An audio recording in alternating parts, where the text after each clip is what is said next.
بحذر معتمد جمال واللعيبة من الاندفاع على حساب الدفاع.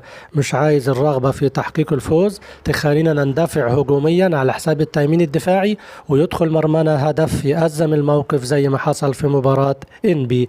نلعب زي ما لعبنا المواجهات السابقة أمام المصري، حذر وحرص وتأمين دفاعي، يقظة تامة من الحارس والمدافعين، استغلال الهجمات المرتدة، نحقق الفوز إن شاء الله. والحماس مطلوب يا رجالة، ولكن بحدود، لأن الحماس الزائد ممكن يكلفنا إصابات أو إنذارات وحد ينطرد ونلعب ناقصين لا قدر الله.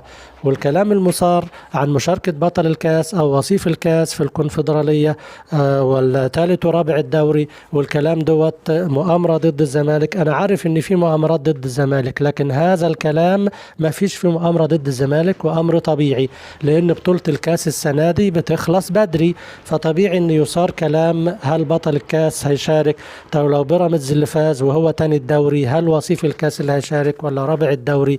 طبعا ده كلام طبيعي. والراجل في اتحاد الكورة طلع وقال ان ما عندهوش لائحة تقول ان وصيف الكاس هو اللي هيشارك. معنى كده ان اللائحة السابقة هي اللي هتطبق، ان اول وتاني الدوري هيشاركوا في بطولة أبطال الدوري، وثالث ورابع الدوري هيشاركوا في الكونفدرالية زي ما كان بيحصل في السنوات السابقة. لا في مؤامرة ضد الزمالك ولا هو تحفيز لفريق المصري عشان يؤدي مباراة قوية ويفوز على الزمالك. الكلام اللي ينطبق على المصري والزمالك ينطبق على سيراميكا والأهلي. في أيضا استفزاز وتحريض لسيراميكا أنه يلعب مباراة قوية ويفوز على الأهلي ويحاول يطلع رابع الدوري علشان يشارك في الكونفدرالية، فما فيهوش مؤامرة ضد الأهلي ولا حاجة.